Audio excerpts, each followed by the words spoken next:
Welcome to the Pump and Dump channel for another video. This well, Thursday now, but Wednesday the 18th of March, a bloodbath again in the stock market. We went down below 19,000, I think 18,900 or something like that we got to.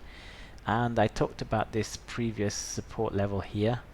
There's also, let me just put another one in here below for the 15,000 level. This is kind of the technical support.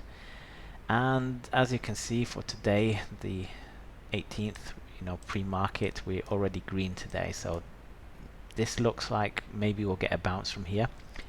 The reasons why we get a bounce, in my opinion, is that the smart traders, they understand that there is this this level of support here. I mean, don't have to draw it perfectly, but it's kind of around here, around this 18,600 level. And as you can see, we almost hit it, and the reason why I think we didn't hit it is because the shorts know that, at least the savvy shorts, they know that this is a major level of support, and here the longs will be waiting to buy.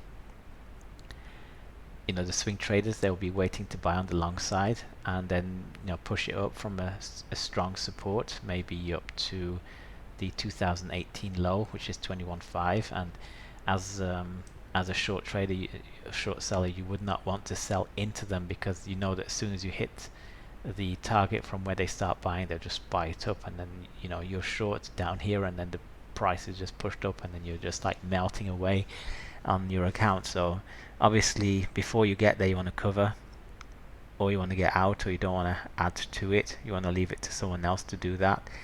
And then I think, given this situation, we have a similar candlestick here as we had back in February at the point where we got this bounce. So I think we get a bounce from here. I think potentially up to this area here, this let me do that in a straight line, or kind of a straight line. And this 23,000, this would be like the maximum I think we could jump to, and then we could go down to the support, and we could break straight through. And I want to bring up the WTI chart price, because there's so many similarities between these two charts. Of course, here the structure is a bit different, but I talked about this long-term triangle that we have here for the WTI price. There we go. You see here this triangle where we bounced up inside, it formed over time.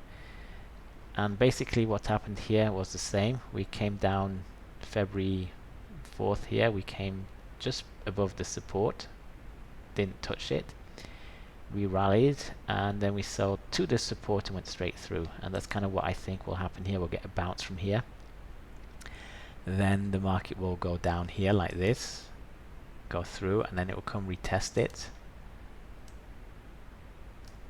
and then from there I think we go into free fall. We'll just go down here to, now let's say 2009 levels. Now of course there's all this stimulus being announced, European Central Bank, Federal Reserve, US government handing out checks to their citizens. All these things are looking like they're doing something to address the problem, but of course the thing is, this meltdown has to take place, and even the measures that are being put into place now, they take some time to work themselves into this contraction, and to turn it around. And that's kind of what I'm thinking here. In terms of the bounce, I think we will see here, not just because we have a green candlestick now, but I think on the RSI we have a very clear triangle here. I like triangles, I think I've mentioned this before, and you can see very clearly here that we're pushing up against this side here, which means the RSI would be expected to rise, and that would probably happen more likely on the rising price than the falling price. And yeah, I just don't think we go down from here, and I think we don't go into this apex here of the triangle. Let's call it the apex over here, even though it's probably not the right terminology, but that's what I'm going to call it. So I just don't think we go into here and then from there we do an erratic move to the upside or the downside. I think we're deciding it right now, and we're going to go up on the Dow Jones for Thursday and Friday. And I think that if we can get to this 23,000, that would be a good thing for some people to calm their nerves, get some relief before we roll over. And that's kind of what we also saw in the oil price. And regarding the oil price, we went as low as $20 today, which is brutal because no producer in the US, well, probably almost no producer has any reserve that can deal with such low prices long term. I mean, there's some companies I've looked at that have $18 cash costs on oil production and like 23 or so on the all-in cost, including like things like debt and so on. But with natural gas prices and natural gas liquids prices dropping with the oil price, those those break-even costs, they also rise. So I think we're kind of at that point in time where we're at make or break. We have to get this oil price up. Trump, of course, has announced that he's going to be buying for this strategic oil reserve 77 million barrels with a US production of about 15 million and the world production of 80 million. So he's basically saying the entire global supply or 5 years of the US supply is going to be filtered into that reserve, and that obviously can't happen in a straight line because some fuel has to go to places where it's needed. Like other consumers and other industries, they consume oil too, and whatever Trump then takes out of the market is probably going to like bring the price back up into balance. So I think we have the fundamental set for the oil price over time to rise back into the, I would say, the 35 to 45 range. And from there I think ultimately we will go up again. Who knows how high? Maybe 50, maybe 55, maybe just 65. It's hard to tell. I would say that $50 on oil in the future, whether that's 2 years or 3 years out, is a very real possibility. I mean, nobody's really expecting that we're going to see oil at $20 a barrel in 2 or 3 years time. I mean, all the stimulus that is being pumped in is going to work itself into the system at one point, and that will kind of bring the inflation back into the system and get the prices of goods and services back up to levels that are sustainable for at least a period of time before it all melts again, just like now. So yeah, that's kind of how I see it for this video. What more can I talk about? I've seen crazy things. Preferred shares yielding between 15 and 30%. Even like on REITs, preferred shares just 15, 16, 17%. It's crazy, especially when you look at the companies and you come to conclude that they are relatively stable companies that over the long term should be okay. And then I've seen other stocks that have a dividend or distribution yield on LPs of about 50%. With hedge production for the year, which is signaling that under normal conditions that company would repay your entire purchase price in 2 years, and then you get the whole company for free. And yeah, I mean, these prices are insane that we are seeing in some of the stocks. They're absolutely insane. Even like if you think about it, the fact that the oil price is so low means that demand will be stimulated. Even if we are oversupplied, buyers will find a way to buy more at these prices because they know in the long term the price has to go up. And we'll see probably again like in 2016 that vessels like VLCCs and Suezmaxes will be used as storage, floating storage units. And in 2015, I'll just bring this up. Tsakos Energy Navigation, they had the charter on one of their vessels, on their VLCCs. I brought it up here, where they had, I think it was a 6-month charter. It's probably in here, but let me just put in month. 6-month storage contract for VLCC, and it was for 55,000.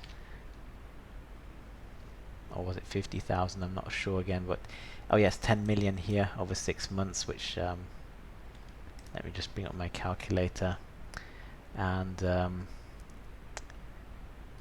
let me just calculate. 10 million divided by 6 months is 180 days times 1,000, so $55,555 per day for a VLCC that is just standing there in the water. It's not like using any fuel to transport it. So if you have a situation like this, like in 2016, these stocks, these tanker stocks, if they get filled up with the oil, they'll just be sitting there and they'll just be bringing in tons and tons of money. And of course, I'm not like suggesting that you buy this stock or you buy a different tanker stock. I'm just saying that this is a potential scenario that could happen with the oil price in the toilet like this. And with demand, of course, cratering and supply is probably still, coming on, because the companies, the oil companies, many of them, they have hedged their production, so they're going to produce no matter what, and they're going to deliver it at the higher prices that they signed contracts on, whether it's $55 a barrel or whether it's 60. They're going to sell and they're going to make those barrels, and shutting in a well is not a good idea usually. Usually you just shut in a well when it's uneconomic. You don't shut it down if your expectations are that eventually the price will recover and the demand and supply will be in a situation where they are balanced. So that's kind of what we are looking at right now. We are looking at this scenario of oil storage happening because of demand weakness and producers who have contracts that suggest that they won't start producing oil at this point in time.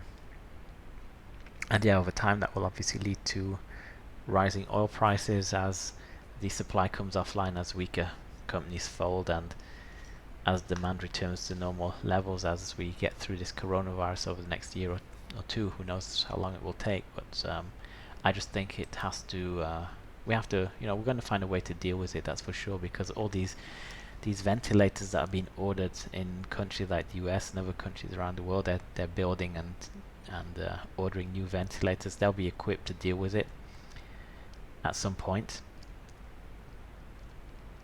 And then we'll probably learn to live with this virus, whether it's a long-term problem or it's just going to be a short-term issue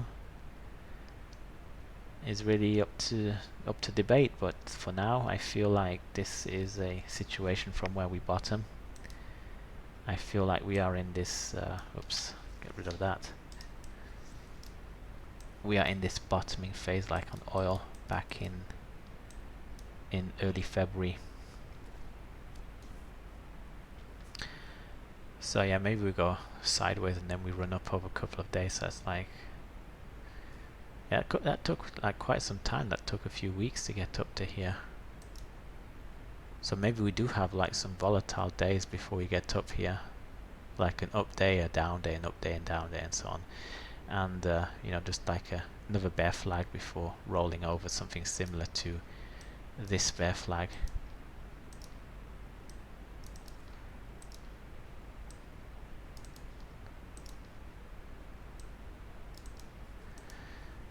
Yeah, that kind of feels right to me. Anyone who has a different opinion can of course share it. Always remember, I don't give investment advice, not recommending you to base your investment or trading decisions on what I say here. If you like to post anything, opinions, questions, comments, you can do in the comment section. And if you like the content, don't forget to subscribe. And with that said, I have nothing more to add, I guess, and have a good day.